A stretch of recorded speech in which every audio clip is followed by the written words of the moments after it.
मसीह संदेश सुनने वाले सभी मेरे प्रिय भाई बहनों को यीशु नमस्कार। आज का वचन इब्रानियों की पत्री 11 अध्याय 9 पद।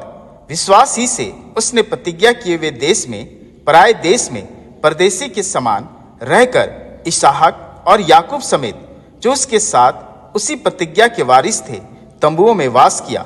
मेरे प्रियो, पुराने नियम में तंबुओं का पहला उल्लेख नूह के समय किया गया, जब नूह ने दाख की बारी लगाई और अपना निवास स्थान के लिए एक तंबू बनाया और अपने तंबू के भीतर मतवाला होकर नंग अवस्था में पड़ा हुआ था। उत्पत्ति उसका 9 अध्याय 21 पद।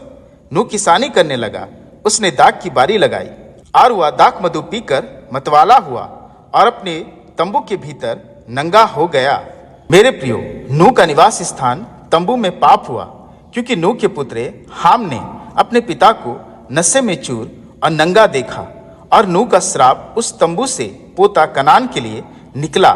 मेरे प्रियो, कहने का तात्पर्य है कि नूह का तंबू या घर नशा, श्राप और पाप के लिए जाना गया।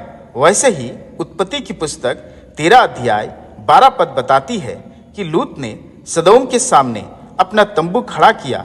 मेरे प्रियो, लूत का निवास स्थान, उसका तंबू लालच का तंबू था, क्योंकि लूत ने अपने तंबू खड़ा करने के लिए सदोम को इसलिए चुना क्योंकि वह उपजाऊ था, देखने में मन भावना था।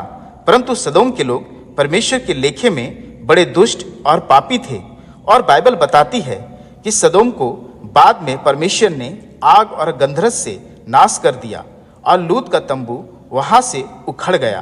परंतु मेरे प्रियो, इन सब से अलग पवित्र शास्त्र बाइबल इब्रानियों की पत्री 11 अध्याय 9 पद बताती है, अब्राहम, इसहाक और याकूब भी तंबुओं में वास करते थे, और उनका तंबू विश्वास का तंबू था, क्योंकि अब्राहम, इसहाक और याकूब का निवास स्थान विश्वास पर स्थिर था।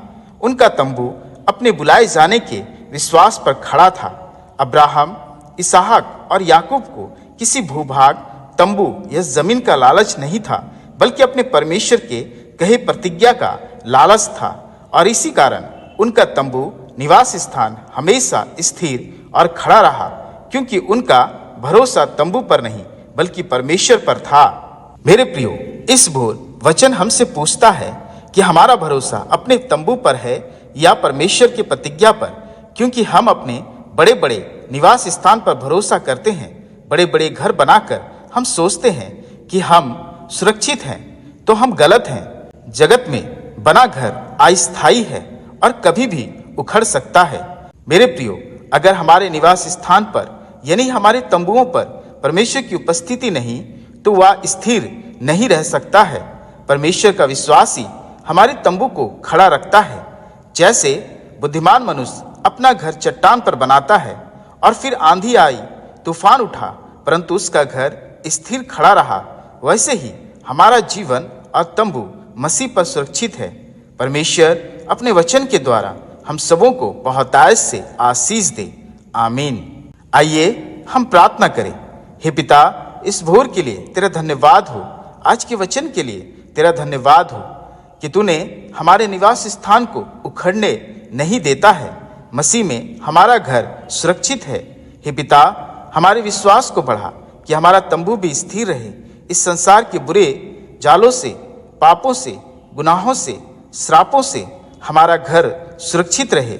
हे पिता, मसीह का लहू हमारे घरों को सुरक्षित करे। लालच, नशा, रोग, बीमारी, दुष्ट आत्माएं हमारे घरों से दूर होने पाए।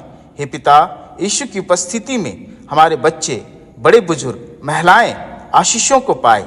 हे पिता, आज के हर कार्य पर तेरी आशीष होने पाए। हर एक की यात्रा, कार्य, पढ़ाई, सेवा, परिश्रम और आने जाने पर तेरी दया हो, और बीमारी, दुख, पीड़ा में पड़े सभी तेरे प्रिय पुत्र पुत्रियों को बहुतायत की चंगाई तू प्रदान कर। हे पिता, अपनी अपार दया उन पर उंडेल और उन्हें आशीषित कर, और इस प्रार्थना को अपने प्रिय पुत्र प्रभु यीशु मसीह के नाम से सुन और ग्रहण कर। आमीन, आमीन।